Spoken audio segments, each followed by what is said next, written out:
This conference will now be recorded. We're going to have to wait a couple of minutes to see if we get another member from the light board on. We have two at the moment. So hopefully it'll only be a couple minutes.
Tom. Hey, hi Pat, hi Phil. Hi, Hi. Dave. How are you? Good. Hello. Hi. I guess we have three. I know Stephanie is not going to be here tonight. She called me this morning. She had some issue that she had to deal with. So we have Jake, Tom, and myself. We have the town manager and Mike Schmidt is here. Is Panos here? Yeah, Panos is here. So we can open the meeting. Hopefully Dan will be along shortly. We can open the meeting of March 17th, St. Patty's Day, 2022. We have 3 out of 5 members present. And typically we would have public input to start. We'll hold that because we do have a guest. And we'll do the other business a little after. So I'm going to start with first saying that we do have a guest. I'm going to let the guest give their presentation incomplete, and then we'll ask the town manager and Matt Ide from MWIC to then converse back and forth and the board members, and then we'll open it up to the public for questions. So I would ask that Stratigen, our guest, if they would like to take the floor and give their brief presentation.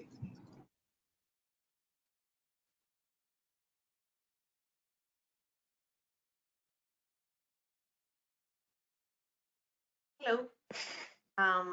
First of all, thank you for making time for this presentation. I would like to share my screen, so I'll try to do that now. Please let me know if you can see it. Hold on one second. Let me just make you a presenter.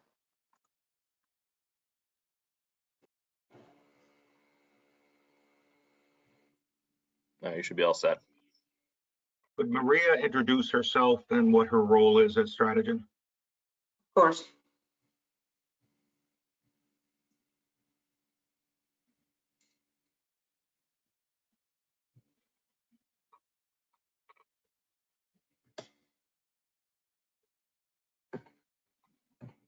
We see your screen.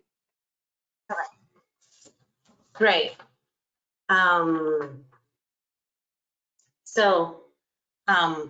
I'm very happy to be here to talk about the analysis that Stratigen did on assessing alternatives for the peaker. My name is Maria Rumpani. This work was jointly done with Eliasir Animas, who's also in attendance with us today.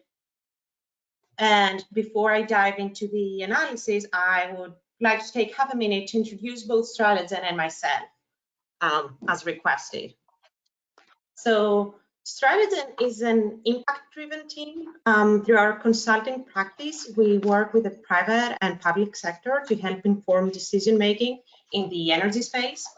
Our expertise spans corporate strategy, energy systems planning, policy and regulatory innovation, as well as stakeholder engagement. Both Eliasir and myself are very experienced in grid planning and decarbonization issues, including both baseload and peaker replacement economics. My personal background, since I was asked, I was trained as an engineer and did doctoral studies in electricity economics at Stanford University. After that, I joined Stratagen, where I do a lot of engagement that have to do with grid planning, integrated resource plans, and a lot of economic and mathematical modeling. So I'll move now to the agenda for the day. So a brief agenda for this short presentation, which can actually also serve as a preview of our results. Alternatives for the speaker exist, and they can be preferable based on several criteria. So I will begin by presenting some information about the proposed speaker. I will then talk about potential alternatives, including energies, mainly the capacity market for this presentation. And talking about the alternative, I will provide information on the current state of the market, how the economics compare to the proposed speaker, as well as additional benefits that the market could deliver compared to the speaker. Starting with Project 2015A, and I think you're all very aware of that, so I'll do that very, very briefly. It is a peaking unit with a 60 megawatt nameplate capacity. Primary fuel for the capacity resource will be natural gas, with oil as a backup if natural gas is not available due to extreme weather. According to the Massachusetts Municipal Wholesale Electric Company, or MWEC, the project will cost approximately $85 million and will be mainly a capacity resource, providing approximately 8% of the capacity load obligation of its 14 participating light departments, with Hull Light being one of them. I think it is important to note that much of the analysis for the peaker was conducted, in my understanding, in the 2016-2017 timeframe, with municipal light plants signing power sales agreement in the 2017 timeframe. So, economics have changed since then. Today, gas peakers are not the only capacity resource that's available. Resource economics, climate change have progressed significantly over these past, 5-6 years. Today, we're more aware of environmental impacts of electricity generation, and at the same time, renewable and storage technology costs have fallen dramatically. So a decision made 5 years ago might not longer be optimal today.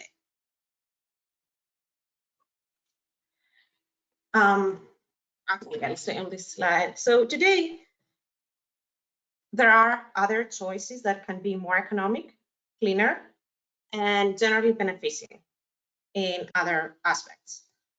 An option that's increasingly being adopted across the US and worldwide is energy storage, whether standalone or coupled with renewable resources. We have seen significant research concluding that storage and other clean energy portfolios can be more cost-effective than gas peakers, and in some occasions even compared to existing peakers. I think that the Rocky Mountain Institute has published some very informative articles on this issue. Clean Energy Group, Stratagen have done a lot of work on this. We have seen commissions reject new gas units, utilities pursue more energy storage and hybrid resources. So here I've just put, like a few articles that indicate that. This transition, both in the US and also like in Australia and in Europe, we see this transition. Going back into the topic of this presentation, which is mainly the capacity market as an alternative. So we were asked to investigate the alternative of the capacity market. Now, the independent system operator of New England, holds a forward capacity auction every year, approximately 3 years in advance of the capacity commitment period when resources will have to offer that capacity. Here I have some information from FCA 15, which was the most recent info when the deck was created. We now know some results from FCA 16 as well. FCA 15 concluded in February 2021 and included commitments for peak demand in the 2024 to 2025 period. The auction indicated the first year that almost 600 megawatt of battery storage cleared the market, including standalone projects, 2 new ones, 150 megawatt in Massachusetts and a 175 megawatt battery in Maine. The auction also included a significant increase in load management resources, including almost 170 megawatt of new demand resources. Distributed resources and demand-side resources can also be part of a clean energy portfolio, providing both energy and capacity instead of new gas peakers. So, as I said, since those slides were created, the results of FCA 16 have also been announced, and prices have dropped below FCA 15 for the capacity zone.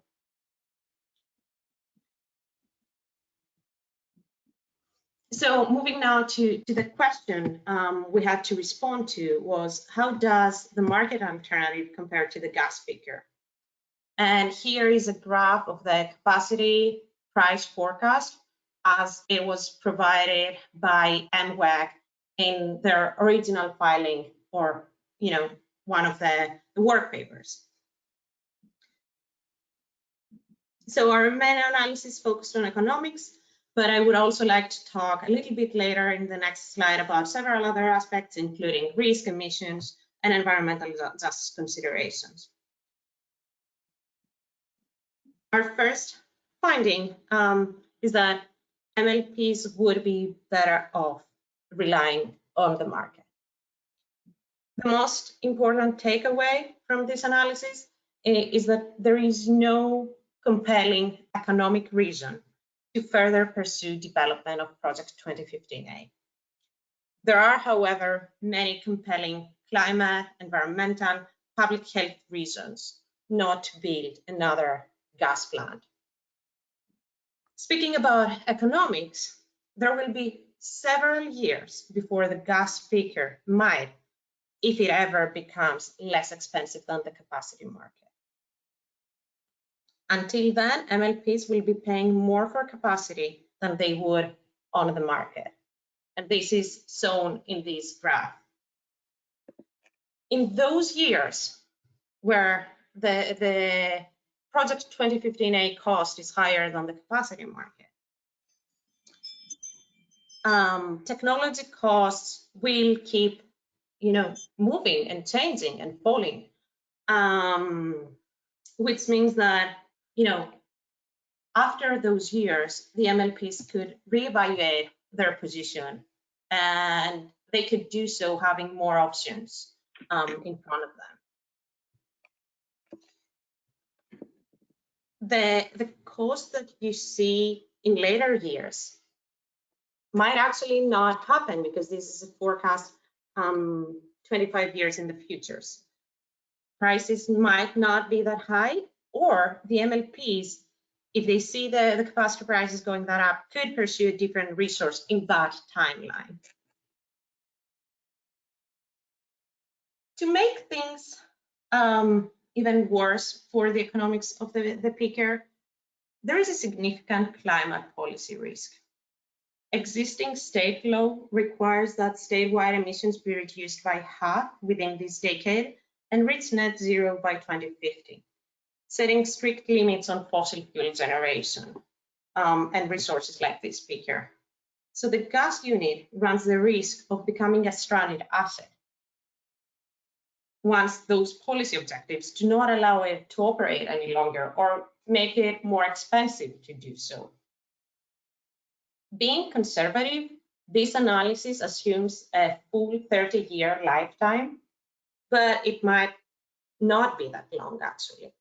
And the picker could have to retire earlier than that. Paying increased costs in the short term and for several years in order to pursue some uncertain savings in the later years cannot be considered a good hedging strategy. So in addition to the capacity cost, there are additional considerations. First of all, fulfilling capacity, I have to recognize that fulfilling capacity obligations from the market does not offer the opportunity for additional revenue streams. And I am aware that MWEC raised this issue, that maybe this analysis does not account for forward reserve revenue. Our comparison is based mainly on the capital cost of constructing the unit versus the cost of buying from the market. If we were to include additional revenues, for example, from the very few hours that it is projected to generate energy or the forward reserve market, we would also have to include the additional operating costs. Fixed operating and maintenance costs, variable operating and maintenance costs, maybe increased capital costs, incremental capital costs as the unit ages. And using information from ISO New England's methodology on calculating cost of new resources, expected operating costs would approximately cancel out any additional revenues in the way that the figure is projected to operate. So I have not been able to fully see the analysis by MWEC because that was not provided, but based on historical prices, including the revenues and the costs, would just give us the very same result as presented here. In addition to this now, withdrawing from the pivoted picker would protect MLPs from additional uncertainty, like fuel price volatility, incremental capital expenses required, that would be required as the state moves towards its 2050 goal, or even the risk of a stranded asset. And finally, there are significant environmental benefits and environmental justice considerations. So Massachusetts law requires that these emissions reductions be achieved in an equitable manner, accounting for the unjust distribution of existing environmental harms by providing important legal protections for environmental justice communities. And the picker would be located in such a community. On the other hand, market energy will become progressively cleaner, while the picker will keep emitting both global and local pollutants with devastating impacts to that community. So to conclude our analysis, there is no risk economically for opting out of the 2015 project, 2015A contract right now. So for HAL Light Board, remaining in the contract does not align with the town's goals, clean energy goals. My understanding is that the town has committed to 100% clean and renewable energy by 2030. And then my last point would be that HAL Light Board has a physically better option. And the report outlines that with several, much more detail than provided in this presentation. I would like to thank you for the time and attention, and I'm very happy to respond to any questions.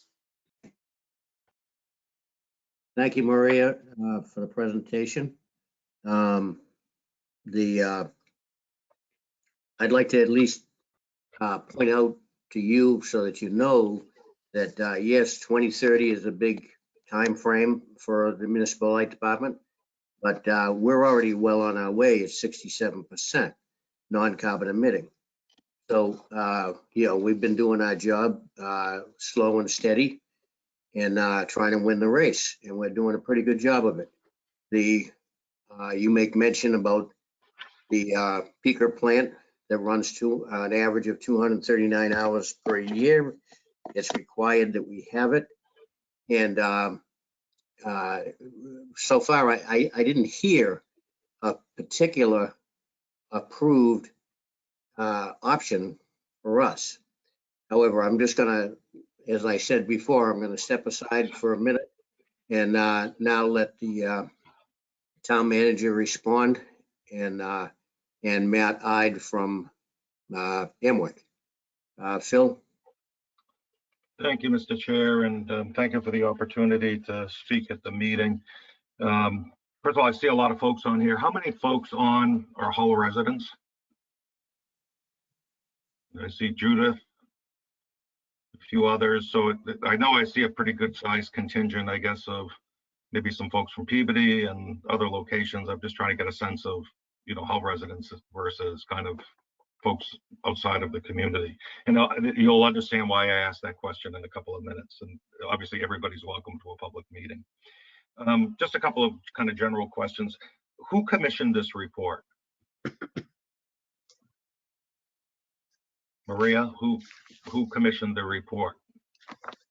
Yes, so the report was funded by Clean Energy Group. And my understanding is that there was a request to provide a quantitative analysis as to how Project 2015A would compare to buying from the market. No, I understand the purpose. So the name of the company or the entity that commissioned the report is who? I mean, who's your client?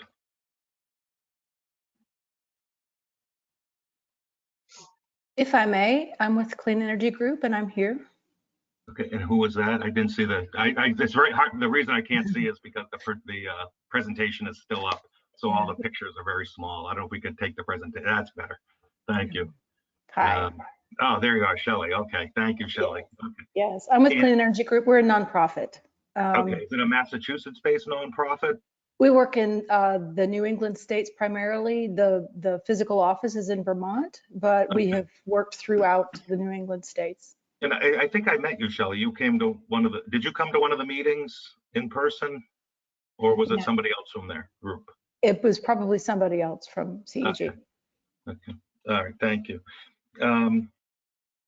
So when I kind of went through the reports, what I first tried to do is try to figure out, well, okay, what does this mean for the town of Hull? And the reason why the town manager is involved, so for folks who aren't aware, the town of Hull passed a home rule petition back in 1989, that made the town manager the light plant manager. So that's why, and there are several towns that have that arrangement, and then there are other towns that have a different arrangement. So that's why I'm speaking. So I just wanted people also to know what my role is in the conversation.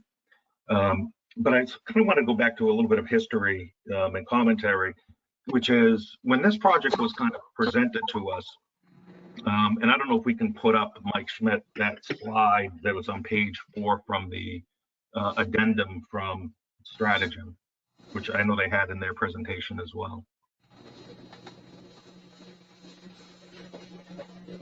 Okay, so this slide's a great slide because I think it helps to kind of define Hull interest in many respects. And so as I kind of understand this slide, when you look at the dotted line, that's the cost of the project that all the participants will share. So is that correct, Maria? Yes, this is correct. In an annualized, yes, each year, right. And then the undulating line, or the line that is variable, is the cost on the open market for exactly.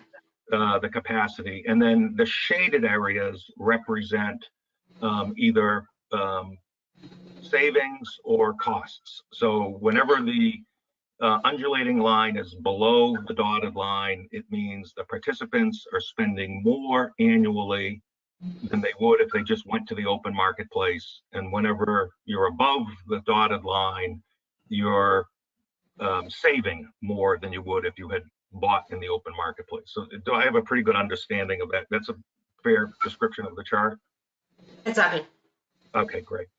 So that line, that dotted line, the undulating line represents market risk for anybody purchasing power. And the dotted line represents basically a no risk state in terms of you have very predictive costs over the term. And the Hull Municipal Light Plant has about a $9 million revenue stream. And for Hull, that dotted line represents about $110,000.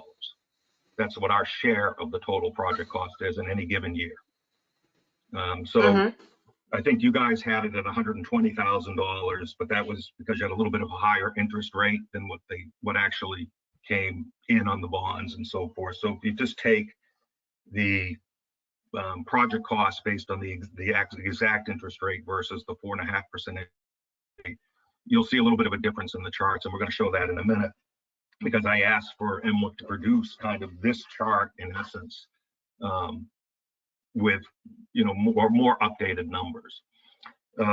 So that's the first thing I want people on the call to understand, that we're talking about $108,000 a year or so. And when that line is below that $108,000, it means we're leaving money on the table. And when it's above $108,000, it means we're saving money. So if you were to look, for instance, at this chart and just imagine that the dotted line is 108,000, and you look at 2025, about half that number or so.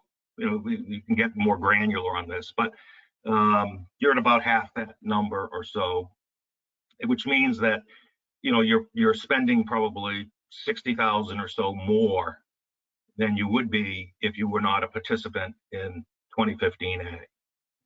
So, but the question that confronted the light board and confronted the town is given that we have a relatively small revenue stream, and the goal of the light board historically and continues to be to have affordable rates for our ratepayers, given the socioeconomic profile of our community. We're a community that has one of the largest aging populations in the Commonwealth. If you look at the percentage of people over 60 in our community compared to most other communities, we have a very high elderly population. The determination was made as well, any place where we can kind of reduce risk in something that is volatile, that we don't have control over, we ought to look at that, and then you make a trade-off. So it's kind of like, buying an insurance policy. When you buy a homeowner's insurance policy, the odds of your house actually burning down in any given year are incredibly small. It's just infinitesimally small. But the question is if your house does burn down and you don't have insurance, where are you going to come up with the money to replace it? And it's a similar dilemma for smaller light plants when you look at this question. So we could be in the open marketplace, and if these projections are correct, and the projections are just that, and I suspect that from a trend perspective, they're accurate, but they cannot be 100% precise because they're projections, and no one would expect them to be 100% precise. That would be an unreasonable expectation. But the reality is the question for the town at the time of agreeing to join this particular project was, well, we could stay in the open marketplace and we could ride the risk line, and maybe we're going to be okay in some years, and other years maybe we're not, or we can build in a predictive stream of expenditure on behalf of the ratepayers, so at least we eliminate that element of our risk. Because we have about 10 or 15% of our portfolio, which is risk-based. The rest of it is kind of longer-term commitments. And then, of course, we have labor risk in terms of, the cost of labor over time. And then we have natural disaster risk. But the totality of the effort has always been to kind of control as much risk as possible, because we really don't have the ability to jump rates up dramatically if we fail in the risk calculation. So first of all, I just wanted to give folks kind of a sense of what was the rationale and the thinking behind joining the project. And it was understood that there would be years where we're going to leave money on the table, and there would be years where we would perhaps do better than what we would have done if we stayed in the open marketplace. But the general sense was that over time, you know, you're going to be pretty close to a wash. You're going to leave some money over the table. If you, in fact, if you do the calculation of the 30 years based even on this particular projection, you're pretty close to wash territory. You're not deep into negative territory. And then, of course, if you use MWIC's calculation, you're, you know, very much to the good.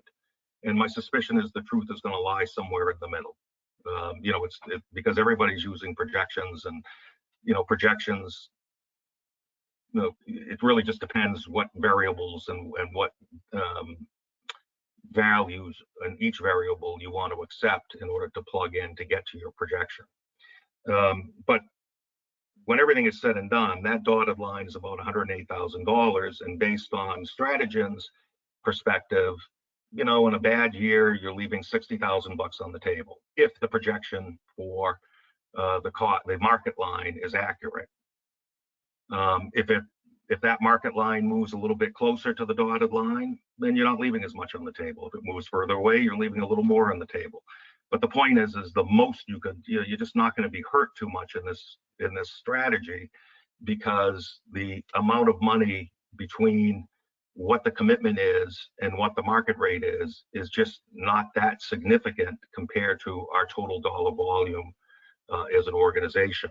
And so the choice is do we want to ride market risk in the hopes that you can capture that below the line economic value?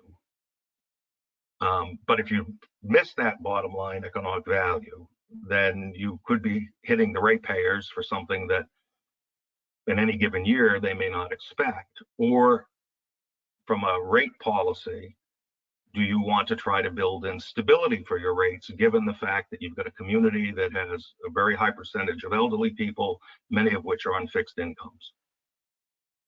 So that's just kind of a little bit of a background as to, you know, the rationale as to why 2015A kind of made some sense.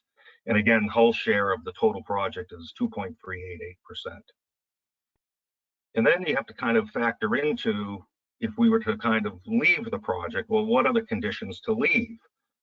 The way the project is configured is either Hull would have to find somebody to step in and take Hull's share, or MWIC would have to find someone to step in and take Hull's share.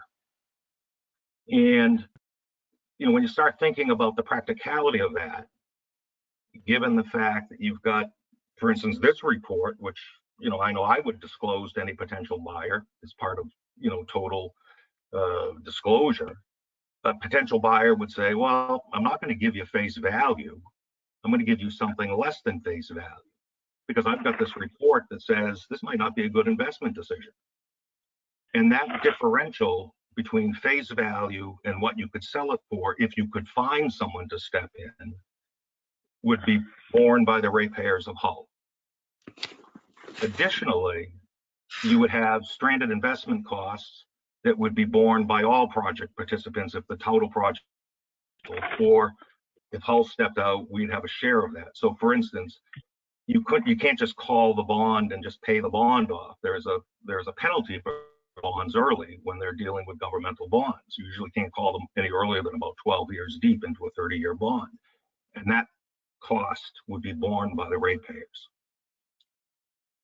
Also have any costs that you would have to come up and to satisfy if there's been any kind of activity towards the commissioning of the plant. So for instance, my understanding is Mitsubishi has already got an order to begin to build turbines, or, you know, some elements of the core plant, and you would obviously have to satisfy those contracts. You know, you have to make those people whole because they started their process in good faith. So this analysis here is the best case analysis, but it doesn't incorporate what those risks are relative to the town of Hull. And when I look at the totality of it, and I'm not addressing it yet, the other items that you had, which are kind of the environmental issues, and I guess the social justice economic issues, which we can kind of get to in a minute. When I kind of look at the totality of that, and then if we could put the second chart up, Mike, which is, I guess, MWIC's version of this chart. So this chart basically shows in those initial years a shorter period of monies left on the table, so to speak, and then a longer period where you're actually, to the good. So we have dueling charts here. The point is they are operating on fundamentally the same basis. Emwick's chart is saying, well, the dotted line is really predicated on the actual value of the bond authorization and the actual interest rate. And it does include the revenue piece, which even if you were to take that out, that dark line would drift upward. And so you would have a different outcome on those first few years, but not significantly, it wouldn't be any worse than what Stratogen's chart is. So I think we've got kind of the size of the universe in these two charts. And the question is obviously, what are the projections going to be? But the goal for Hull Municipal Light wasn't to make money on this project, and it wasn't to lose a lot of money, and you can't lose a lot of money. The real goal was to have a very predictive outcome for this particular aspect of operating a municipal light department, because this is a particularly volatile aspect of costs when you're operating a municipal light department, especially a small department with a relatively small revenue stream. And if you kind of blow this in your projections as you're setting your budget and so forth, you either have to figure out how you're going to do a mid-year rate increase, or you're going to do at the beginning of a new fiscal year, you're going to do a rate increase that is going to catch up for the losses because you kind of blew the projections. And so I just wanted to make sure that people kind of understood the rationale for this, and also the order of magnitude, because I know when I read your report and then your addendum, which, by the way, I thought your reports were very interesting. And I know I got got quite a bit of education out of the report, so I appreciate that. But I also know that the report, I think, is, has a particular purpose, and it's, again, a very interesting report. But when I was reading it, I kept kind of coming back to, well, how does this relate to Hull in terms of order of magnitude? And, so you guys were looking at things kind of on a very macro level, which is fine. I mean, that was your charge, so I get that. I know that you did not have, or DPU, I guess, didn't ultimately accept the report to be entered into the record for whatever reason. They didn't accept it, but they didn't accept it. I think they probably viewed it as being kind of outside the bounds of the purpose of the hearing. But neither that, and I don't even think that's particularly germane. What I do know is that when everything is said and done, when I went through your report, these two charts, your chart, which was in the addendum on page 4, and this particular chart, which I requested Emwick to produce just the other day, after I finished reading through your report, I said, well, I'd like to kind of see your chart updated with actual interest rates associated, because I think you guys assumed a 4.5% interest rate. This is about a 2.6% interest rate, which is what the market delivered on the bond costs. And then to see what that did to the zones that you had identified in the chart. So the other, kind of point when you get to kind of some of the other, the environmental issues, are truly a perplexing set of issues for everybody. Because I think there's a lot of folks all over the world that are trying to move towards a energy supply, and it's clearly a very transitional in all of our societies as we kind of move to that direction. So as Chairman Cannon indicated, earlier, Hull Municipal Light and the ratepayers in Hull, because that's really who Hull Municipal Light have for many years been investing in a non-carbon based portfolio and expanding the portfolio steadily over time. And we continue to do that. And that's an objective that we set many years ago, and we have moved steadily towards it. And I would argue that we're probably near the head of the pack of municipals in Massachusetts, and we're clearly well ahead of the investor-owned utilities in terms of portfolio share that is non-carbon producing. We're well ahead of the investor-owned utilities. And we're well ahead of the state goals. I think we're right now at about and Panos, you could correct me, I think we're 2040 or so goal, 2042 goal, something along those lines, where the state wants us to be by 2050. Is that correct, Panos? Yes, we're just under 2040. Right. So we're, about 18 years ahead of schedule of what the state wants. And that's great. And we feel very proud of that. But we're not going to wait 18 years to let everyone else catch up. We're still going to continue to pursue moving our portfolio, forward as we move forward. I know there has been quite a bit of discussion during this public debate in the various venues that it's been held about the utilization of batteries for the purposes of peaking in relation to the marketplace rules and whether they truly are an appropriate peaking source, because currently there are some technical limitations about how long they can run and so forth. But what I do know is that at least ISO New England and that clearinghouse doesn't quite yet recognize battery peaking as a reliable option necessarily for this purpose. And maybe that marketplace will change over the next 4 or 5 years as technology changes and so forth, because there are some penalties I guess there are some, as I understand it, and this is where I'm sure Maria an education or her associate can give me an education, or Matt I can give us an education. But my understanding is that one of the requirements of a peaking facility is you basically have to be able to kind of have instant on when the demand is requested, and you have to have the ability to run for an extended period of time. And the batteries at this point, by and large, don't meet the second standard, which is being able to run for an extended period of time, more than 4 or 5 hours. And that's something that I think the regulatory community and the marketplace is going to have to kind of fit. But I also suspect, because I know there's lots of really smart people like yourself, Maria, and your compatriot, who are at places like Stanford and MIT and all sorts of other places that are putting a lot of brain energy to kind of cracking the code for better batteries, which we're all thankful for. And we all have a lot of confidence that your generation is going to play a huge role in fixing the problem that my generation created. And we're sorry for placing that burden on your generation, but nonetheless, it's there.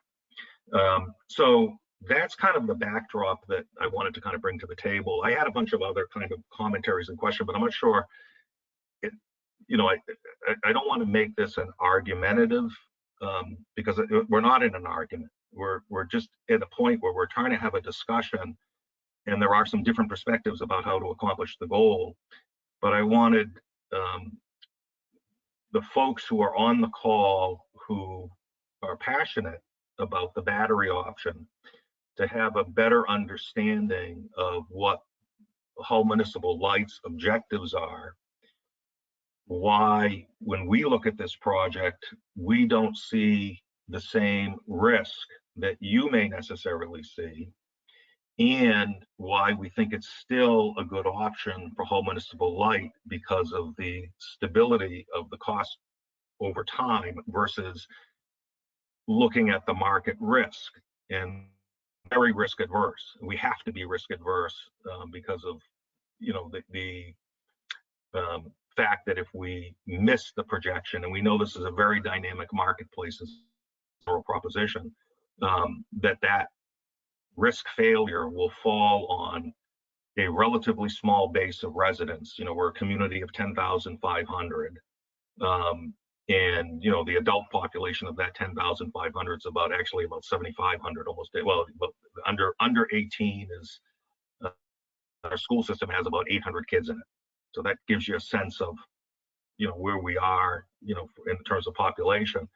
And many of the residents in our community are on fixed incomes, and anything that kind of impacts their essential bills can make a substantive difference in quality of life.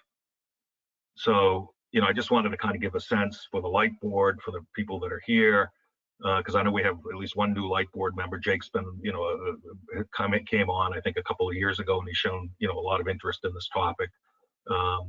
And I just wanted to give folks kind of some perspective as to what drove the decision way back for us. I think it was in 2015, I believe, somewhere in that time frame. And then what were the objectives and what our perspective is on the current risk level. So thank you, Mr. Chairman. Thank you, Phil, for that presentation. Also, Matt, do you have some things you'd like to add? I think you're muted right now.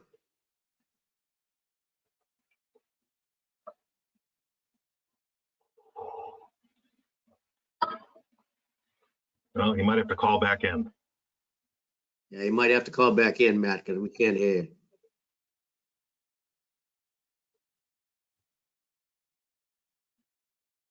I think he's dialing back in now.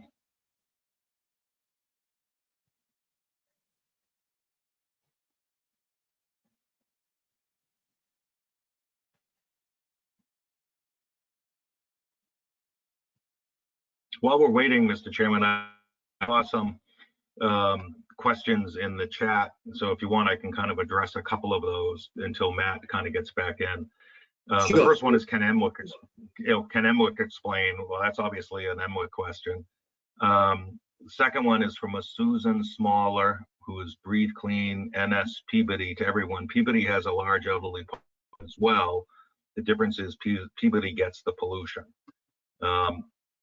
And then there's a different one, which is, how were the risks to the Peabody residents considered in your calculations, and how were the risks to the environment and our children's future factored in? They were not. The assumption was that Peabody will look after Peabody and Hull will look after Hull. You have Peabody has a municipal board. It also has a town governance, and you know the responsibility for Peabody's well-being relative to this is really the responsibility of Peabody's governance. And my understanding is that there has been, you know, this has been a topic of discussion. The outcome of that, you know, will certainly stand to be informed whether or not light board or Peabody municipal government. I don't remember if it's a town council there or a city council and a mayor. I think it's a mayor in Peabody, as I recollect. You know, how those, you know, your elected officials address that. The one other thing I would say, and because this kind of speaks a little bit to kind of pollution and so forth, it's a little bit of a slippery slope argument, the pollution argument. You know, I spent 2 years in what is currently called the Democratic Republic of Congo, and actually saw mining operations for rare earth metals and saw those conditions. And I know lithium, you know, one of the big sources of lithium is in Chile and Argentina and so forth. And, you know, I think when you start, you know, just as you're asking about Peabody, are you asking the same question about the miners in the Democratic Republic of Congo or in Chile or Argentina or, you know, anywhere else? I think it's a little bit of a slippery slope when you start, you know, doing kind of that equivalency. There is no question that any energy production, and I really don't think there's much energy production that is not polluting, with the exception of a couple of forms. You know, it is something that needs to be managed more efficiently and effectively. But I think that that kind of equivalency, you know, can be challenged. And I'm not challenging it. I recognize there are people in Peabody, because I know they came to one of the meetings that I want to say in December or so, or maybe November. And it's clear that there are folks in Peabody that are very concerned about the plant, and they're very concerned about the emissions from the plant. There has been public processes, and my suspicion is those folks are not happy with they're certainly not happy with the outcome of the public process. But my suspicion also, because I've been doing this long enough, that if you were to ask them, they would say that they don't even think the public process was adequate or respectful of their voices. Again, I speak to that directly. What I can say is state law has a variety of defined public processes, and you know, if people feel aggrieved of that public process, for instance, if there was a meeting held that wasn't posted, you can file a complaint with the Secretary of State's office. If you feel that the DPU hearing process was flawed from a procedural perspective, you have recourse both in court as well as you could approach the Attorney General's office, because the Attorney General typically has a representative at DPU hearings. So, you know, there are remedies if you feel that your voice was not heard from a procedural perspective. Again, I've been doing this a long time, and often people will confuse the fact that their voices were heard procedurally accurately, but their opinion was not accepted. And that sometimes is viewed as a flaw in the public process. It's not a flaw in the public process. The public process is designed to elicit voices, but the representatives that are serving on the DPU or on your city council or on your municipal light board will assign whatever weight or value they deem appropriate to the presentations that are made. And again, you have recourse at the ballot box and so forth. So I'll stop there. Thank you. Well, if I could interject for a moment regarding the comment about what concern was there for Peabody, way back when we sat about this 2015 project, we were discussing the fact that we were also, by joining in this project, under the understanding that there was a much older, dirtier plant being replaced by this plant. So there was concern, maybe not directly for Peabody, but the environment in itself. So that was part of our discussions, and you know, when we deliberated about what to do and when and everything like that. Matt, are you available now? Can you hear me now? Yes. We can. Okay, thank you very much. It's a pleasure to be here. Just, you know, briefly, the issues that the reports are raised really are not new. They were raised at the DPU process. And at the end of the day, the DPU concluded, and I'm just quoting, that the proposed project is reasonably necessary in the public interest and represents the best option at the lowest possible cost, given other possible alternatives and associated risks. So that was the conclusion of the DPU. That's a quote from them. But from our perspective, this has always been and is a way to provide stable capacity prices to the ratepayers of Hull and the ratepayers that are participating in this project. Again, it is interesting that both reports basically outline the same trajectory, the same kind of trends. Our analysis has the cost of the plant lower because there's forward reserve revenue, and there's primarily the impact of the lower interest rate that's been mentioned before. But again, we look at the report as essentially kind of ratifying the direction that we're seeing. The chart shows the risk management tool and its effectiveness. And the other thing that was interesting, and I'll just kind of close, is on, I think it's page 3 of the report, there was another chart, actually was also included in the presentation. And that chart showed from year to year the market forecasts for future capacity prices. And year to year, we had many different lines that were not necessarily going in the same direction. And we look at that, again, as a ratification of the volatility that the capacity market delivers as it relates to pricing through the market. So as a risk management strategy, we want to diversify how Hull gets its capacity so that we're not entirely reliant on the volatile market. And I did, want to thank the presenters. I think that was a very good presentation. And again, directionally, I think we're all essentially seeing it the same way. We do obviously have some differences on the actual calculations of costs, but thank you. Thank you, Matt. If you could just hang out for a little bit if we have some other questions. I'd like to open it up a little bit to the board for a couple of minutes and see if there's some comments that the board would like to have. And we'll go to the public. Jake, would you like to speak? I think he might have bopped off. Oh, there he is. I see him.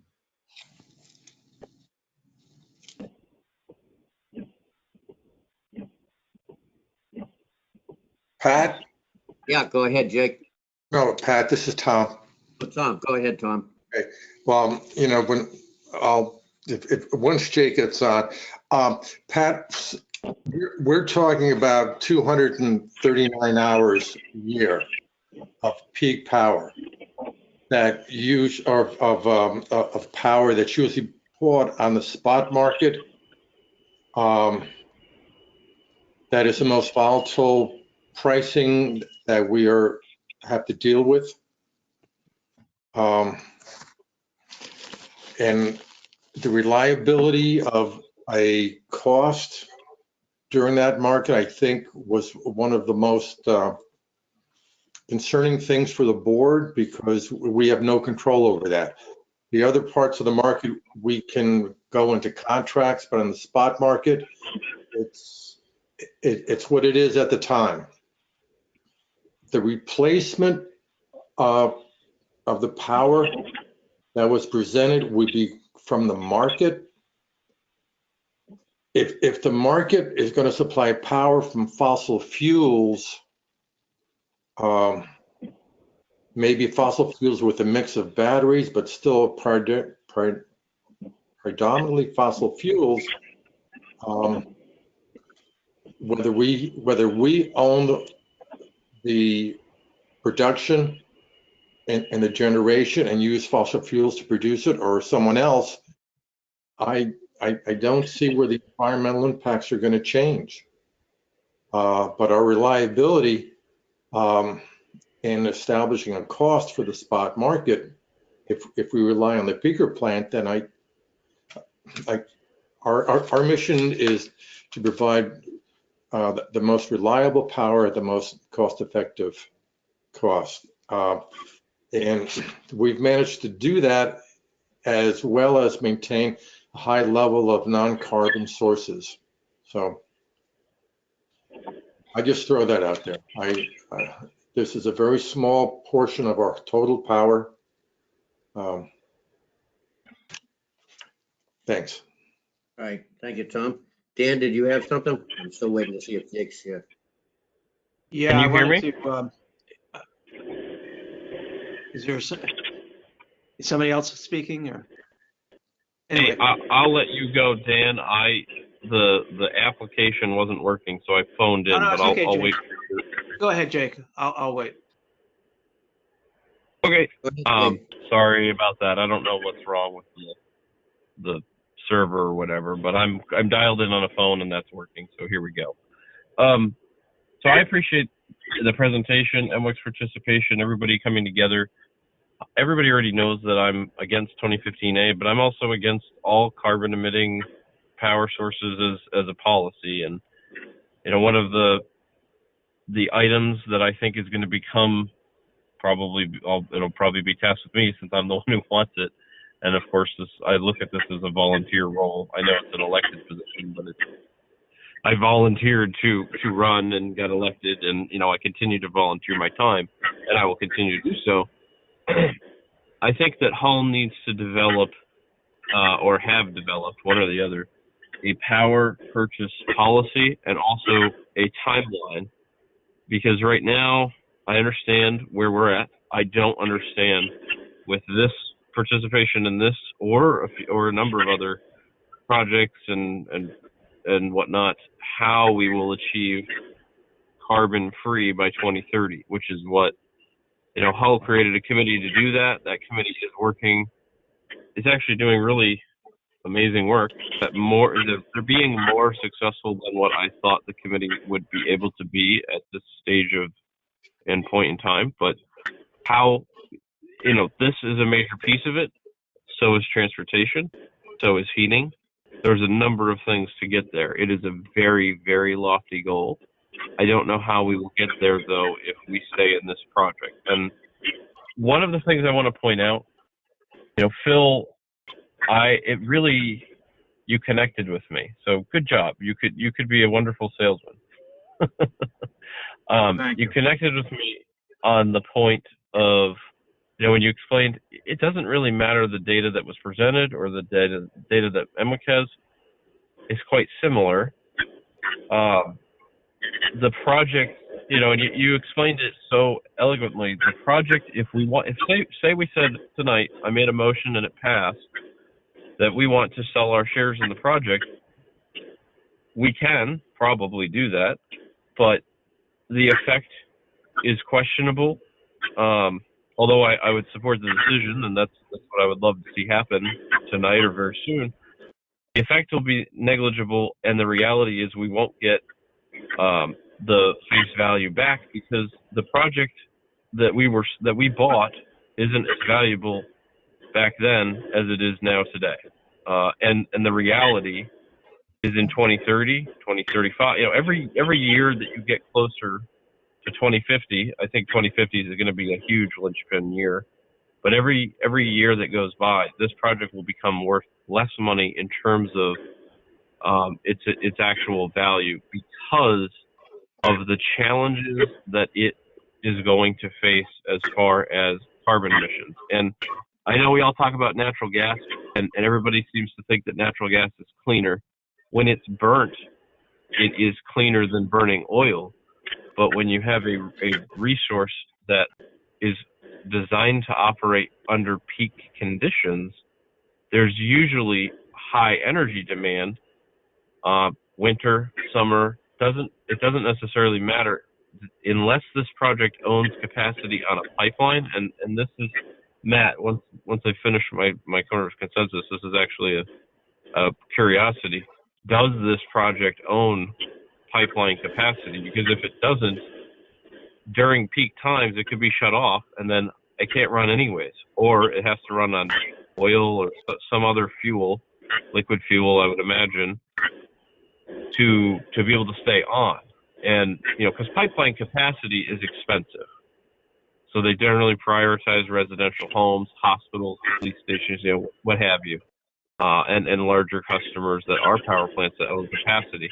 But a lot of peakers, or I shouldn't say peakers, a lot of power plants don't necessarily own pipeline capacity. So there is that challenge, and I don't know how that's mitigated. And I would like to learn that, because I just don't know the answer. I haven't done that research. But beyond all of that, my view is I'm 33 years old.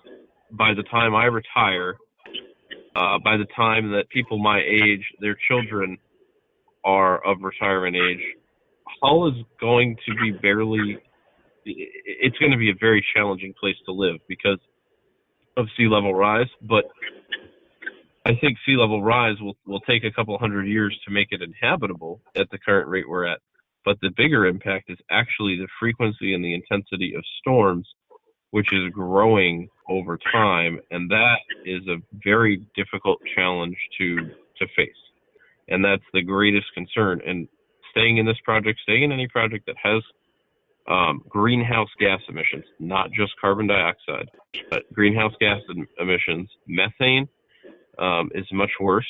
And this is a methane-fueled, largely power plant for peak capacity. And then what they do when the natural gas is shut off, I'm not sure. But methane, it will have methane leaks, and methane is dramatically more of a factor on actual greenhouse gas emissions.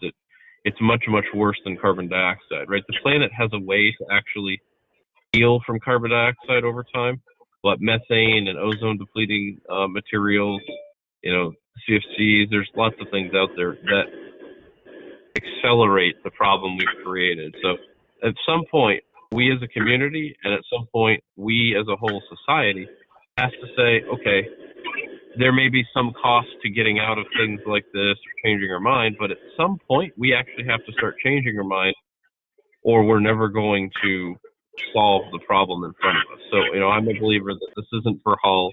We made a good decision at the time. The information and the situation has actually changed a lot in 7 years, and I think it'll change a lot more, 7 years from now.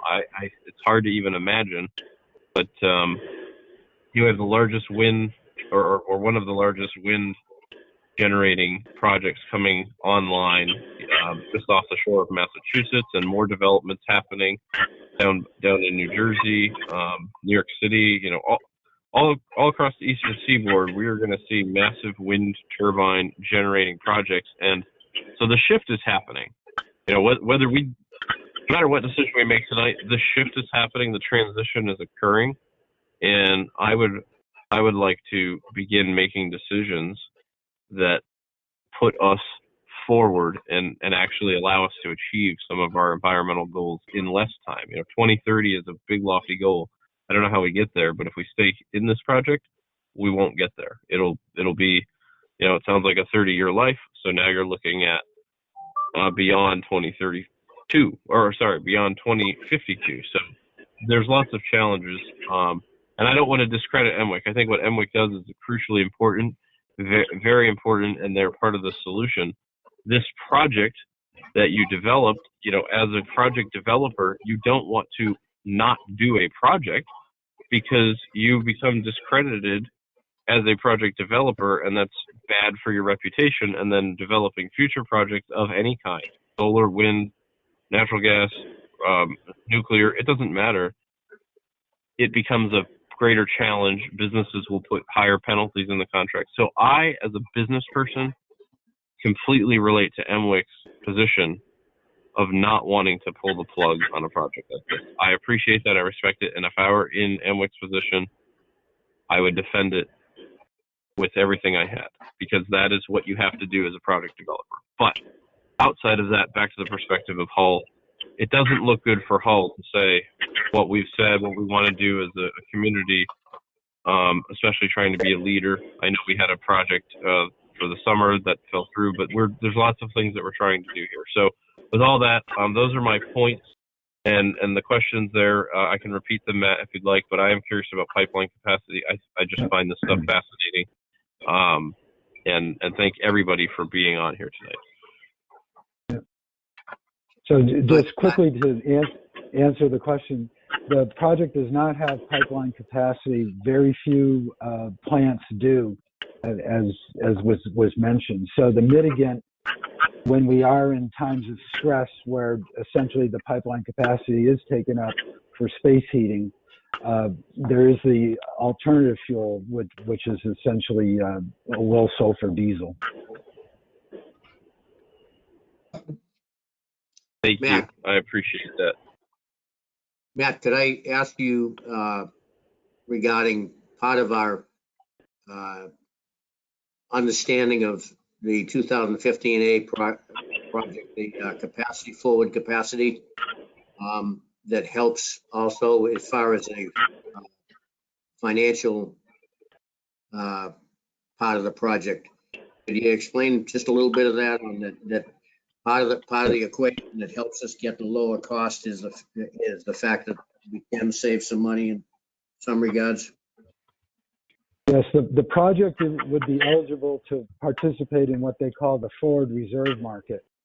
And essentially the forward reserve market is a market to incent primarily peaking plants just like 2015A. Well, off, Matt. We lost you, Matt. All right. It's so the forward reserve market is a market that was developed by ISO New England to essentially create an economic incentive for peaking plants, primarily peaking plants like 2015A, to essentially in the bidding process put themselves where they will not get dispatched, so that they're essentially deliberately put effectively on the shelf to then wait in case the system gets stressed, and then they would essentially be called on to generate. So that revenue stream is going to come to the project whether it operates or not, because it's specifically designed to effectively accommodate a resource not to run, to hold back, to be ready to be standing in reserve. That revenue stream is very important to the overall project economics because it drives the cost down. And that was one of the revenue streams, at least in our analysis of the addendum that Strategen did, wasn't included in their cost calculation, which is why on those two charts that were up before, it's one of the reasons why our cost is a lot lower. Thank you, Matt. Dan, I just wanted to recognize you, and then we'll try to open it up to the public if they have some information they'd like to get or share. Thank you. I wanted to thank everybody for providing the information that they have, and I appreciate the both Emwick and Maria. I guess I wasn't here when she first started speaking, so I don't know really her name, but I do appreciate the information that Jake had given us. One of the things, though, I was a little disappointed because when reading it, I was very interested to find out what the environmental impact of the plant would be in more specific terms rather than the general term of economic justice, environmental justice. I guess that's sort of a term of art these days, but I'm not really sure what that means. So I was very curious about. I was a little disappointed that I didn't get that specific information about, particularly because the plant's got to be only open for 239 hours, less than 10 days at the peak or as it's operating. To me, that seems like a very short period of time to have great economic impact. I certainly could be wrong. That's not my field, so I don't know what type of impact there can be in 2 weeks. The other thing is that I just want to emphasize what Tom Burns had said, that I agree that what are the alternatives during peak? Are those alternative greener than what we're talking about? How greener are they? It seems to me that most of them are not green, so the alternative would be just as bad. And the problem with that is that at least with this project, it appears that we'd have a little bit more control over what was going on. I also understand from what I read that one of the alternatives, there was I think 603 megawatts that was available from battery. I didn't see that in the report, but I guess I had heard that. I'm not sure if that's really an alternative. I don't think that there's any battery alternative that we can plug into. Everything I've sort of heard is that, well, they're going to be coming online. We're going to have to, in a few years there's going to be, but I don't know what there is now, and I didn't see that in the report. If that information is available, you can certainly send it to me. I'd like to look at it. But one question I did have for Emwick was in the chat room. Somebody had asked what the cost for shutting down the plant or refitting it. Matt, can you address that? It's difficult to know that because we've issued the bonds.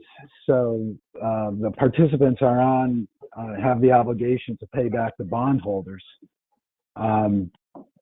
So we'd have to, figure out how we could wait until the call period of the bonds to call them. That's like the first, big hurdle. Then the second thing is, we've got to cancel all the contracts that, we have with, the appropriate parties that are providing the services and the equipment. So the ability to just simply walk away in any kind of a clean way now that the bonds have been issued is going to be very challenging. And then if I could add to that, Pat, similar to municipal bonds, or any bonds actually, even if you do private corporate bonds, there are call provisions and there are usually penalties if you call early, because the investment community has expectations for return and they're doing their financial planning and so forth. So it's not, you pay a cost, and that would have to be factored into the totality of what we're looking at in terms of the cost benefit of walking away. The other point I just want to make very quickly, if I could, Dan, I'll let you finish. I'm sorry. No, I'd rather yield to you to get the information. Thank you. I saw in some of the commentary, things about, looking at other battery proposals and so forth. And I think maybe Matt could give us a little bit of an education, or Maria for that matter, whoever. The purpose of this plan, different than like Berkshire Wind or, you know, some of the other sustainable facilities. This plant has a very defined purpose. Whereas, you know, we in fact are, I know Emma as a matter of fact is looking at kind of a, you know, other alternative proposals, but those plants have a different purpose. Could Matt, or I guess Matt first and then Maria, if you want to chime in after what Matt says, could you just talk a little bit about the purpose of this plant and why is that different than, you know, a resource that is expected to be running kind of all day long or, you know, at particular times? Hey, Matt, Well, this is Jake. Yeah. In your response, could you tell me if you have modeled or if you could reasonably model, you know, if enough of the project participants got together and agreed, you know, we want to stay in, but we want to decarbonize it, right? So instead of canceling the whole kit and caboodle and getting the 80 plus maybe $100 million penalty for all the project participants, we just canceled the emissions part and instead potentially even increased the cost of the project, but went to whatever size battery we needed to replace this. And I understand it would take longer, so that's going to be factored into it. So you're going to pay interest on money that takes longer to get a return on and all that. But if you haven't done that, is that something Emma could do? Is that something that could be modeled? And I'd also like to invite Maria. You know, there's been a few questions there that I can't answer. If Maria could respond after you, Matt, that would be very helpful. Thank you. Okay. I think that I just want to start off with the premise from our perspective that this is not an either or kind of proposition. There's a role for batteries, and we are looking at batteries, and many of you already know that, you know, we've actually had to file at FERC because we felt that a battery project that we're attempting to develop was unfairly treated in the ISO New England marketplace recently. So it's not an either or kind of a question. What it gets back to is the core purpose of 2015A was a capacity facility in the eastern part of the state for reasons to protect Hull and the participants from price volatility in the capacity market. We sized that plant for what the portfolio of the participants needed for that risk management purpose. And Peabody was the location that provided the best protection to protect the participants from that price volatility for that specific reason. The Peabody location, to try to achieve what 2015A is doing from the risk management perspective to manage capacity, just simply can't be done because of the limitations on the site. But it doesn't mean that there's not a role for large-scale utility batteries, you know, going forward, and that's something that we definitely are looking into. So we don't see it as a either or proposition. It's effectively going to be, you know, very much a combination of the two. So as far as the actual calculation goes, to try to, you know, see what we could do at the Peabody site, I think the approach that we're taking is looking for where we can develop the large scale batteries that are going to accommodate the shift of the generating stack in New England.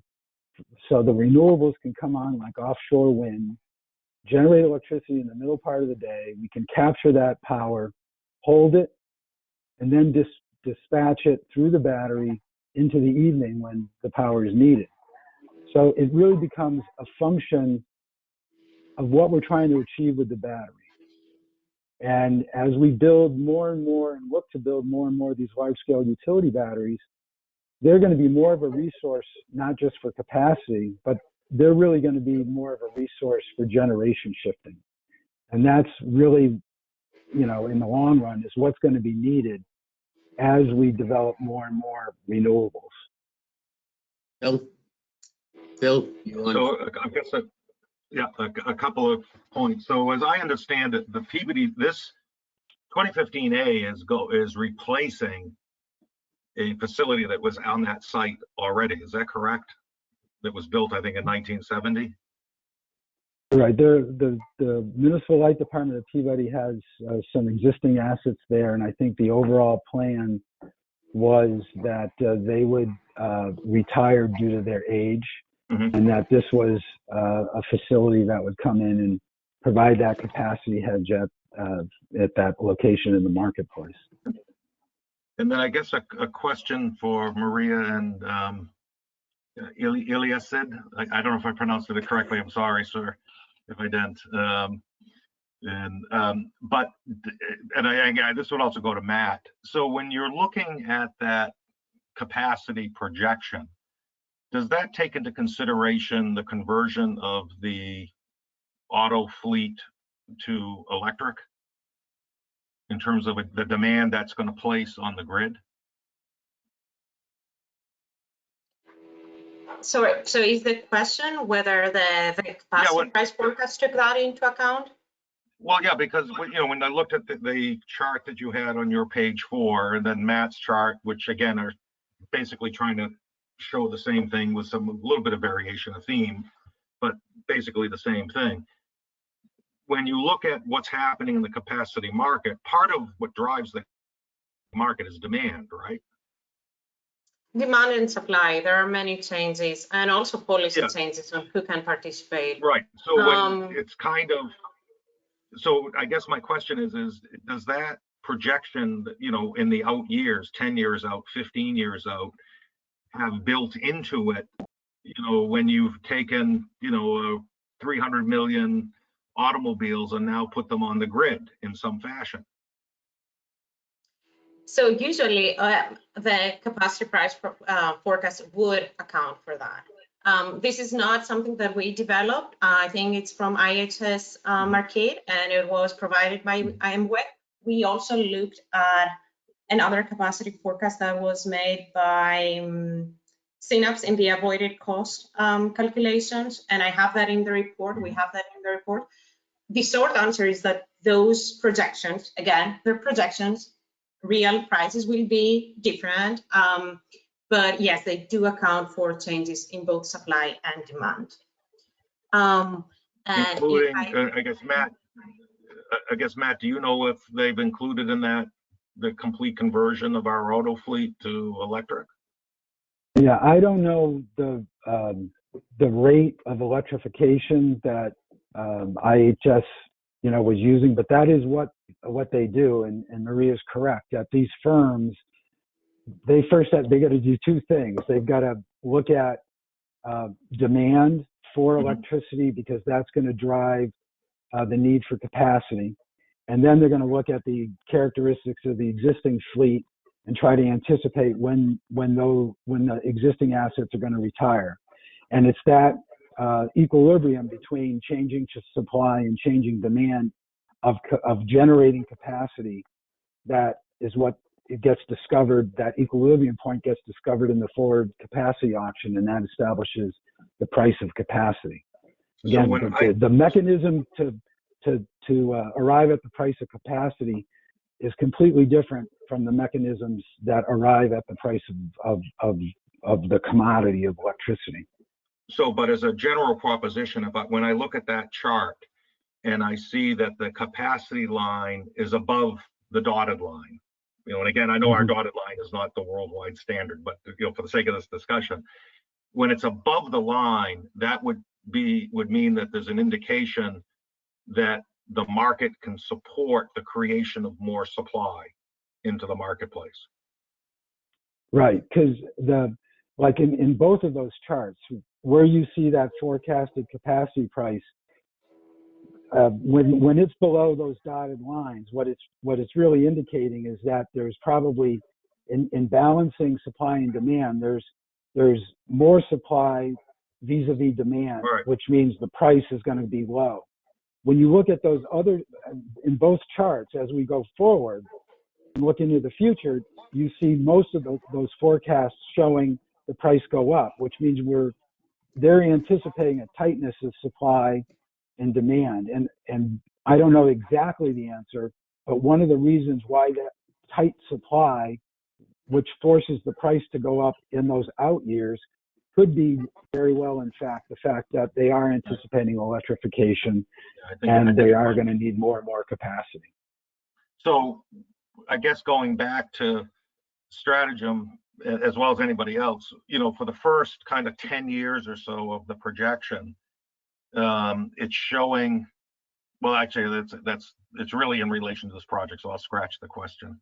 I would be happy to respond to some of the questions and some of the comments made earlier, if I can have a couple of minutes. Sure, I'm sorry, I didn't mean to talk too much. No, thank you. And thank you very much for your earlier comments, Phil.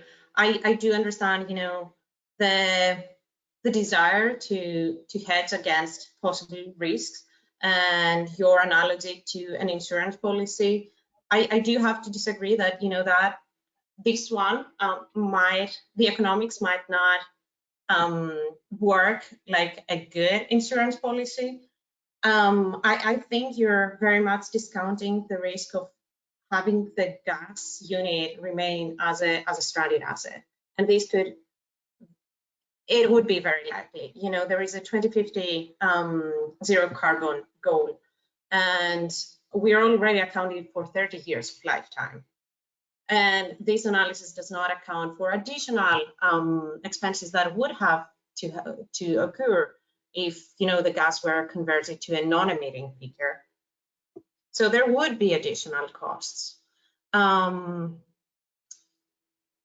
terms of emissions, and I think maybe Daniel raised this question. So coming from the market, we cannot know exactly what energy we replace, whatever is not generated from Project 2015A, if this is not built. But there is a general trend that's, you know, aligned with the towns and states' goals that the market will become, like the market energy will become cleaner. There is some quantification of emissions in the original report that was comparing to the storage asset, and you could find that there. We didn't quantify the emissions for the market because we don't really see that also like as a long-term strategy, as many times suggested in both of the graphs. You know, it's like the first 10-15 years, the capacity market is forecasted to be at a lower price, and this gives enough time to evaluate options. If I could say, interject here for one thing where, you know, we're all under the understanding of 2030 and 2050 being a big time frame for the state to move forward and everything like that. And I just want to remind everybody, I know I said it earlier in the evening, that the town of Hull, slow and steady, is already at 67%. I think we deserve a little better pat on the back for what we have been doing. And we are very much aware of what the requirements and what the right things are to do. This may not be the one project that goes the correct way, or the way that many people feel would be the correct way, but for us, it may be the correct way because of the financials of our 10,500 residents that the Light Board looks at to see what are the best things that we should consider for our residents, and with the same understanding that we want to make the right decisions for the rest of the world also. That doesn't mean that every time you're going to get the primary perfect project or the perfect outcome that others may think that we should do, but we have to think about what's going to affect our 10,500 residents and what the best method is for them. So having said that, I want to open it up a little bit to some of the public that have been patiently waiting and to take some comments. We'll do that for a little bit and see if we can answer some questions. So I'd open it up if someone wants to raise it. I'll recognize Phil again. Go ahead, Phil. Not to respond to any particular point, but just to talk about, because I'm looking at the comments and I would hope the chair would not turn this into kind of let's attack Emwick mode. I know there are some people that have passion on the topic, but I think we've had a pretty good kind of balanced factual discussion this evening, and I would hope that level of discourse would be continued. I agree. I agree, and I would ask everybody to have the understanding that we're talking about the 2015 project and what Hull went through to decide to do that, and where we are today, and what we have to consider, and not to consider that, well, we could have gone to batteries or anything, but this is what we chose to do. And this is what was a good decision for us at that moment in time. And we are in that agreement that has been signed long ago. And it's not an easy thing to just decide to get out, even if we wanted to get out. Right now, it's still a good deal, a good thing for the residents of the town of Hull. So having said that, if everybody would respect that, that's what we're talking about. If someone would like to raise their hand and have a few words to say, please let me know. So Pat, we talked earlier, this is not a good deal. Phil pointed out that selling our interest in it, we couldn't even sell it for what we paid for it because the value of this project's gone down, and Maria was cut off. So I would like to hear her response, because there were some really interesting things that were asked from a lot of different people. I see 3 or 4 points here in my notes that she hasn't responded to. So I'd like to get that before we go all the way to the public. Jake, go ahead, Phil, go ahead. To be clear, Jake, I was saying that in terms of not getting market value, I think you wouldn't get market value, because I think if people kind of looked at this and looked at these reports, even though they were not accepted by DPU and they were not, these are reports that have been commissioned, but they have not been accepted in any regulatory environment. I think anybody who's trying to buy would use the reports to say, I'm not going to pay you face value. That's different than saying it's not a good deal. I still continue to think the investment in this project makes 100% good sense for the town of Hull. I understand the stranded, investment argument, but you could have a stranded investment with a battery project. I mean, after 10 years, you've got to do something to the batteries, And by the way, I think we started a war on poverty in this country in 1964 as a government program, and there's more poor people today. I've been in government a long time. I understand deadlines. The 2030, 2050, will it be real? I don't know. As you start pushing that far out, our responsibility first and foremost is kind of look at the totality of the circumstances and what was the purpose for participating. And so the argument that this could be something in 2050 or 2045 that has to be abandoned, maybe that's true, or maybe in 2040, the people who are the communities that are involved with this, as well as others, will lobby and get that moved to 2060 for this particular project. There are exemptions all over the place. So I get that argument, but I also know that going 30 years out on some of those kind of fear factor points is a little bit dubious, because when everything is said and done, it's still a deliberative process, with legislators and all sorts of other folks involved. All right, let's created the committee. Let Maria respond. You asked if she could respond. Let's let Maria respond to a couple of the comments. Can I do one? Because Jake was about to say, someone else wants to step up, then they want to give fair value to other people as well. So Maria, you have the floor. Would you kindly answer a couple of the questions? Thank you, of course. Just a quick comment now to Phil's comment, saying about risks in like 20 years from now. But, both Emwick's analysis and the analysis from Strategy, so that, whatever benefits would be in 20 years from now. So, constructing this plan to see benefits in that time frame when there are also risks, like the argument goes both ways. Yes. For the benefits and risks. I would be happy to respond to questions. would you like me to go over the chat? I think Jake mentioned that there are some chat questions that I haven't responded to. Or Jake, you could point me to the one that you would like me to comment on. Sure. Well, the stranded asset, that's a very big concern for me. And the point that I wanted to make to Phil was the 2030 goal that I speak of. Hull has not figured out how to get there yet. That is why we created the committee, but the town voted to create a committee, and its only task is essentially to advise the town, I think it's the Board of Selectmen specifically, but all the town essentially at town meeting once a year. We have an open annual town meeting. That's how it's very, it's a very old style of government, but that's what we have. But in that town meeting, the town voted to create the committee, and the committee is tasked with figuring out how to get to 100% non-carbon emitting power, not just for our electricity, but for the whole town by 2030. It's a very lofty goal, very aggressive timeline. And that's what I'm citing for 2030. Right, but to make sure that the people in the audience understand, the committee has no authority over any other board or committee. It has no authority to create zoning unilaterally. It has no authority to affect the building code. It has no authority to do, it's really just a committee that exists to make recommendations on how to approach that goal.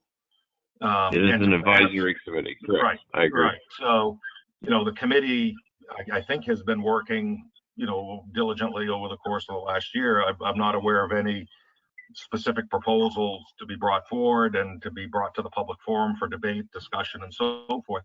And I know, by the way, in other communities, for instance, I think Brookline and a couple other communities tried to ban natural gas for new construction and so forth, and the Attorney General overruled them as bylaws that could not be implemented. So this whole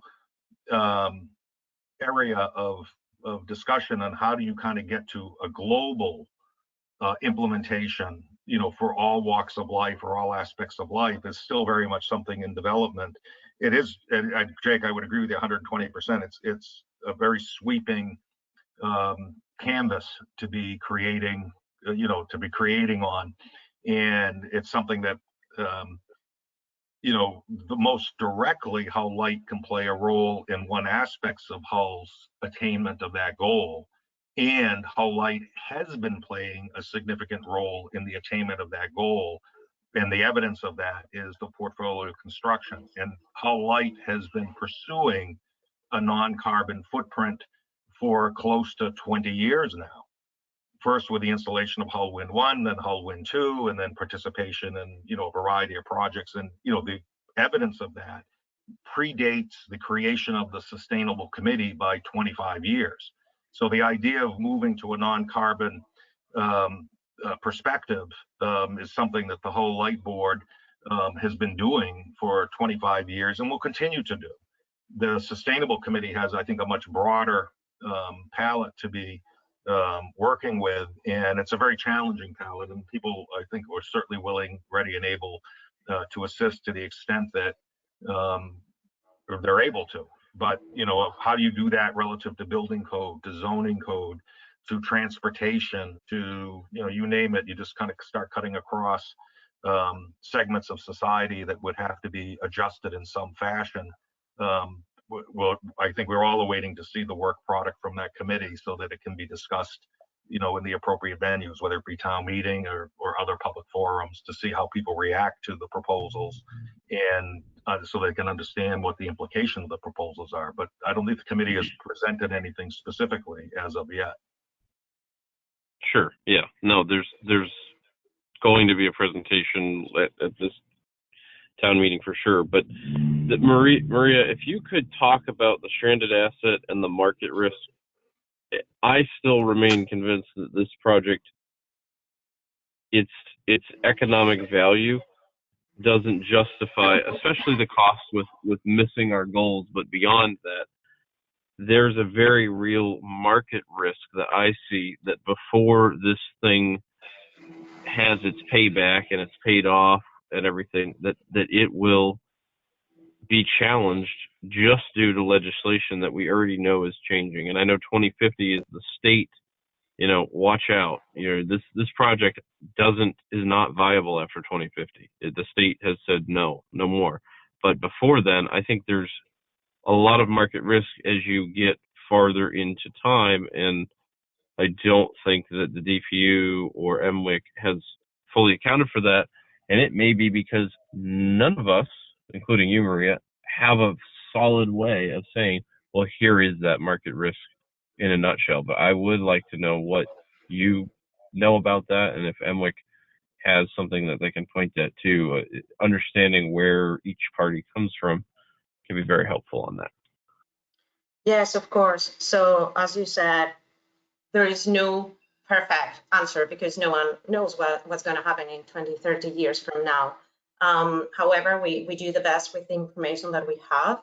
And right now, we do know that there is climate policy in place that limits the useful life of this unit as proposed. And if it were to convert to a non-emitting unit so that it can keep operating, then additional costs would have to be paid by ratepayers. And if not, then the useful life, it would become to like 26 years. So this line that we see in the graph, whether my, Strategens or MWEX, it goes up higher because on an annual basis, that translates to more costs. So my perspective is that financially, even under a conservative case, it does not, the project doesn't make sense based on what the capacity prices are right now. It has additional risks. It has some additional environmental impact. And just to comment on Pat's previous comment, I did not want to in any way make a general comment about like HAL's efforts, and I'm very impressed with where you stand. But I also think that incremental steps can be made in the right way, in the right direction. So apologies if it sounded that I was making a general comment there. Yes. So financially, right now, the project seems to be much more expensive than the capacity market, especially for the first 15 years. But also, if we were to account for the entire 30 years, still the calculations show more savings for the capacity market. Of course, like HAL would not have to buy from the capacity market for that many years and could choose something different in a later time frame. There was some mention about the forward reserve market, and yes, the picker could participate in the forward reserve market. So the other graph from MWEC that Phil shared, I think that was produced prior to the bond information and the interest rate. I had seen that in the docket. I would have some questions on assumptions that were used, just because like not everything was available in that. But for example, the forward reserve market, maybe when the graph was created, had an expected $2 per kilowatt per month. I checked the latest one, it's at 0.7. So these like 1.3 there would totally change the line. So just saying, there is a lot of uncertainty. What I see right now is that economics, whether projected by me or MWEC, so lower costs from the capacity market in the short term, option to do something else in the later years without having committed and be locked in an asset that might not be used in later years. And we do see peakers now being retired because they're not used. They have capacity factor of like 0, and they have higher fixed costs than any of the value they're offering. So one of the specific questions that I'm not sure I articulated properly this is something I've been trying to find on my own and I haven't yet. If Hull successfully sold its shares, and say it sold it for whatever its cost was, which I know Phil commented that not likely just due to the data that, you know, the project's worth less, but say it got out break even, where we really got back all our money, what would we buy and what would that cost be right now compared to what it is by staying in this project? What is the delta, say, for the next 5 years and the next 10 years? Because our Phil, you were talking about $110,000 or $120,000 a year for an organization with less than a $10 million budget. That's the delta on those charts. So it's really the gray zone below the line is the delta between what our obligation is versus what the projected marketplace is. And it's, you know, in any given year, you know, the question is, you know, you can take the risk of doing the market on an annual basis, you know, just buying at market, and you might save in the first, depending on which chart you accept. You know, if you look at MWEC's chart for the first 5 years or so, you're going to leave, you know, $40,000 or $50,000 on the table a year, but you have complete predictability from a budget perspective. If you accept Strategen's chart, you're going to leave, you know, $60,000, $65,000 on the table a year, you know, for a period of time, 8 or 10 years or something. And again, you know, both of those are based or predicated on what you think the market is going to do. And, you know, directionally, they're both kind of in the same spot. So, you know, I just think it kind of depends on which one of those projections you're going to accept, but the order of magnitude, the difference between the two is just not that great. So if we take that number though and look at the number of ratepayers, and I know this doesn't work because there's a business class or commercial class and residential, and they're different, but if we just took it and divided it by the 6,200, it's basically, if we got out and sold it for what we were into it for, based on Maria's current pricing that she's talking about, or the current market rate for that power, which is not a lot of power, it's pretty small, but for that number, so it's, what is it, $10 it would save a year? all about, yeah, exactly. It would save the average ratepayer $10 a year. So, Yeah, so I look at it as, yeah, 80 cents a month to have insurance. so if that's well, it's not just to have insurance, but if that's the case, and we can get out of a project where we know it's going to have carbon emissions for a lot longer than what we want to, why wouldn't we choose to say, yeah, we're going to save the average ratepayer $8 a year, and by the way, making that decision, we're also not stuck with some carbon emissions for at least another 30 years, which is when we'll be in that territory where we'll be behind the 8 ball if we were still in this project. So why wouldn't we do that? I feel like I'm missing something. Well, because first of all, you're not going to get out of it at cost. You're gonna pay a cost because, you know, you're going to the marketplace. You got to find someone to step in. And, well, that's still an assumption, though. We don't know that unless we try. So why don't we try and see what we get? okay, but let me continue. And the second thing is you're buying the analysis that line is an accurate projection over time. And then if you wanted to try to get into something non-carbon, it's going to take you a number of years to do that, just as it took a number of years to build this out. So, you know, I don't know. I mean, it's really kind of a light board decision. I guess you should make a motion for the light board to vote on. You should put it before the light board and have a vote. Yeah, I don't know if I'm happy to do that unless the chair would like all members to be present, because I think that it's an important decision, you know, and it's also, we don't have a power purchase policy necessarily yet, and I still think we want to develop that. But if the chair would like to make a vote tonight, I'd support it. If he'd rather wait a month until all are present, I'm happy to do that too. I'm not, we don't have everybody here tonight. What do you call it? Stephanie had made a mention at the last meeting that she wanted in the worst way to be here. She had something that came up that she didn't have control of, that she had to deal with. And unfortunately, she couldn't be here. So in fairness to her, I wouldn't take a vote right now. I would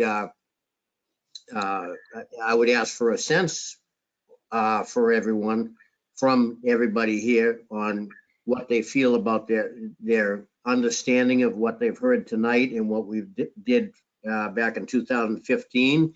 If they're still of an understanding that it's still a good, as Phil has put it, insurance policy, and it guarantees our ratepayers to know where their rates are coming from, and that it gives us an understanding of what our costs will be.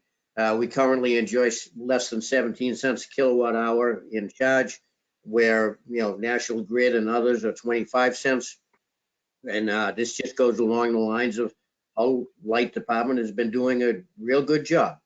And I had said before that we, maybe we'll fall down here and there on some stuff. That doesn't mean every decision is going to be perfect, but we did it for what we believe is correct for this. So, I mean, I'd be welcome to ask for a sense of the members that are present now. I don't know, do we still have a quorum? Dan is here and Rick himself, and I'm looking to see if Tom is here. Yeah. Well, it's kind of hard, but it's not. Tom, are you here still? Yeah, Pat. Hey, Jake, your last point was based on carbon.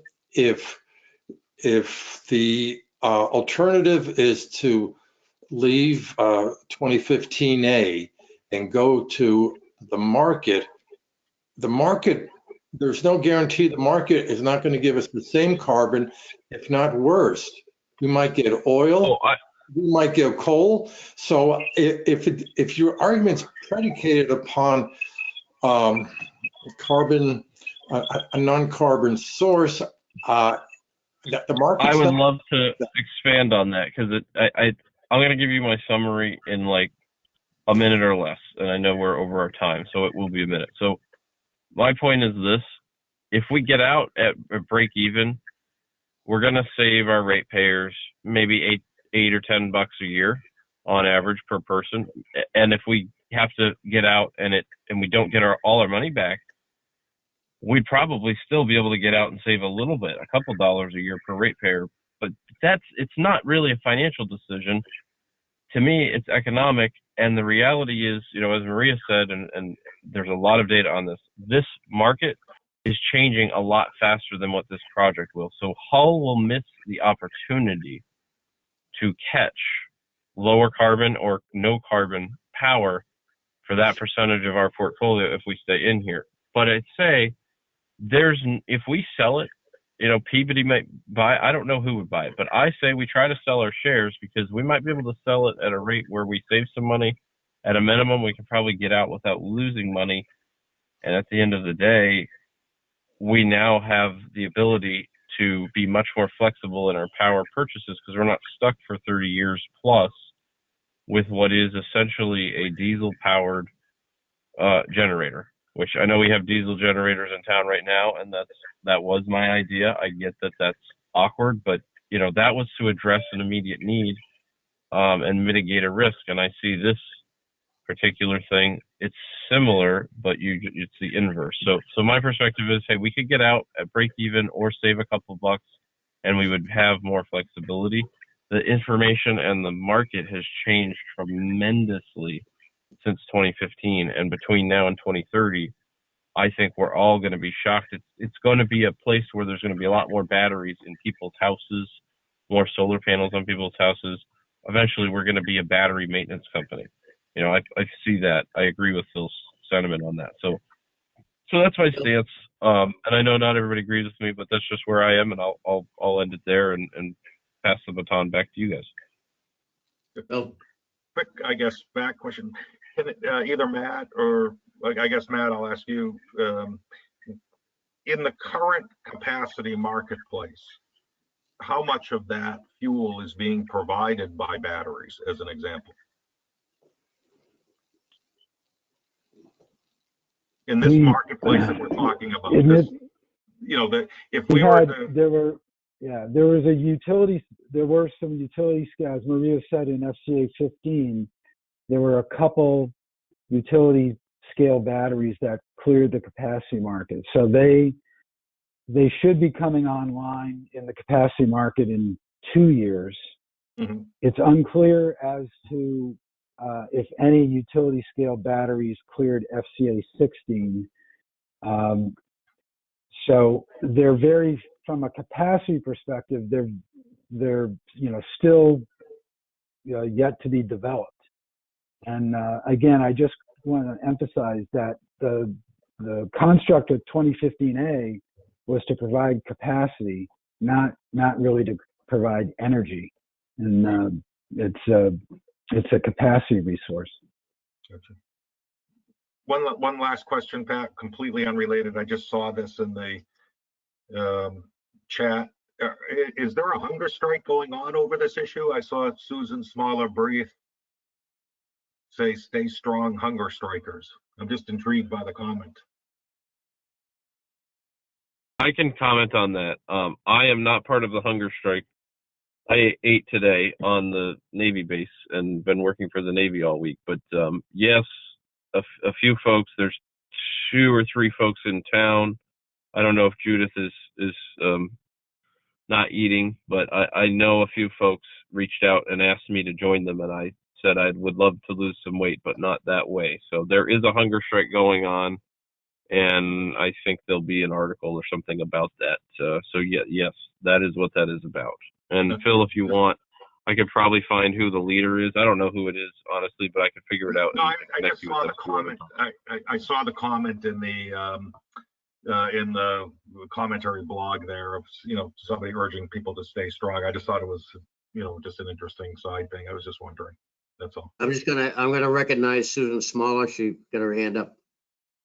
Thank you. I want to recognize the hunger strikers who are from Mass 350 and who are fasting. This is their 3rd day to stop the use of fossil fuels, and in particular the Peabody Peaker. And several of them are here tonight, and they have inspired so many people in groups around the North Shore that I just wanted to make sure you put them in your thoughts. I'd like to hand it off to Judith Black, who was my contact with the hunger strikers. Judith? All right, thank you very much. All right, Pat, so do we? I have to go in about 5 minutes, so I just Yeah, want I to think get. we're gonna have to wrap this part of the meeting up. Can we hear from Judith, please, for a minute? She hadn't had her hand up. Judith, do you have something to say? You raise your hand.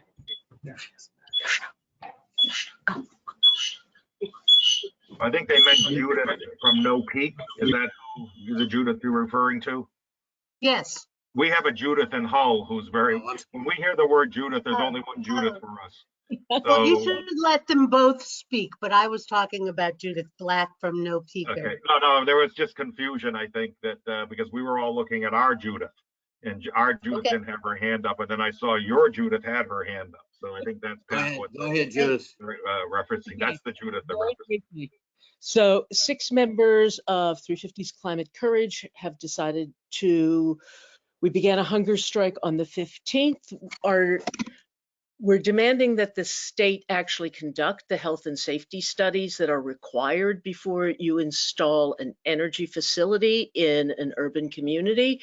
We also want people to look very carefully at the chain of decision making that created this plant. It just feels incredibly flawed and secretive.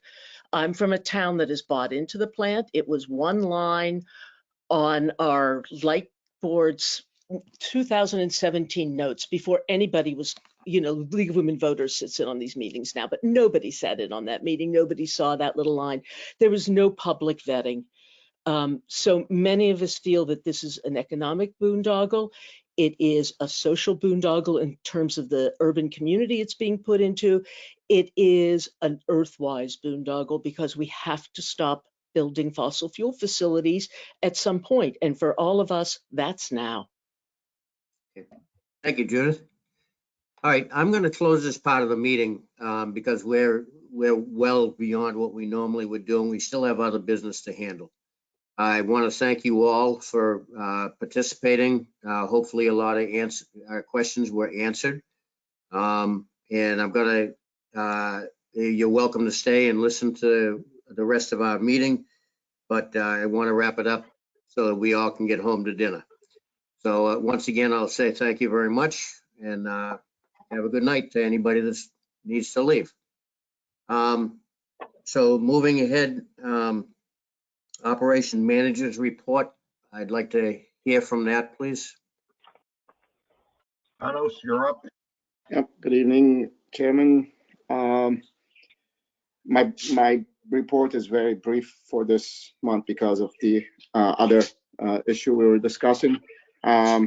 We tested the generators today, more than likely for the final time for the season, because they're gonna be decommissioned at the end of March. Also, I have been meeting with, I think last month I briefed you on a couple of companies who are interested in doing battery type projects in town. I met with another company today to discuss, along with batteries, other innovative ideas they have. It's actually an organization called Greentown Labs out of Somerville, and they're basically an incubator for innovative ideas in energy. And we talked about our situation in Hull, both electrically and geographically, and the challenges that innovative ideas face in our environment. So we're gonna have a continuing discussion with them on what would work for our infrastructure. So I'll keep the board updated monthly, maybe every other meeting, on the progress we're making with these entities. Okay. So that's basically my report. All right. Thank you, Panos. Manager's Report. I have no further report for this evening other than my earlier in the meeting. Thank you, Phil. Approval of minutes, 2/24/22. Do I hear a motion or any discussion about those minutes? I'll make a motion to approve. You said 2/24/22 or 21? 22. Okay, last month. Yeah, I'll make a motion to approve those minutes as submitted. Is there a second to the motion? I second. Yeah. Second by Dan and Tom, whoever you want to pick. both chimed in. All those in favor, say aye by and your last name. Hi, Chicarello. Sorry. Hi, Burns. Hi, Valancourt. Hi, Cannon. Old business. Is there any old business before the board? Just a update with our billing system, billing report. I know the smart meters drove that on the, I think, what did we call it? Average billing. The billing request that I made when I first joined the board. Just an update on the progress of that and how we're doing with maybe switching bill providers, status, and what we think additional time will go by before we can transition as you wanted to. Bill, have you got anything on that? I do. We did get more favorable pricing from another company, and Mike and I are scheduling a meeting with them either next week or the week after to go over what we're exactly looking for and the timetable to make it happen. So we are making progress on it. Okay. Thank you. And the term was balance billing, just for the record. Yep. Sorry, I forgot about that. Yep. Also, like we talked about last month, it's this whole thing is not just for balance billing. It's going to include other items in the billing system. So it's not just one line item that this project is encompassing. So. Okay. Any other old business? New business. Is there any new business before the board? Is there a motion to adjourn? I make a motion to adjourn. Thank you, Tom. I'll second. Second by Jake. All those in favor, say aye by your last name, please. Hi, Valancourt. Aye, Cannon. Hi, Chicarello. Thank you, everyone, and good night. And one more thing, our next meeting, 3 weeks, 4 weeks out. I don't have a schedule, calendar in front of me. Does someone have a calendar that we could set that? One second. One I believe second. you're at the 21st of April. 21st of April? Does that work good for So that would be everybody? the third- I believe so. That's the third Thursday. Yep. 1, 2, 3. That's right. 21st of April. Sounds good. All right, thank you, everyone. Have a good night. Have a good night. Thank you. Goodbye. Good night. Right. Bye-bye.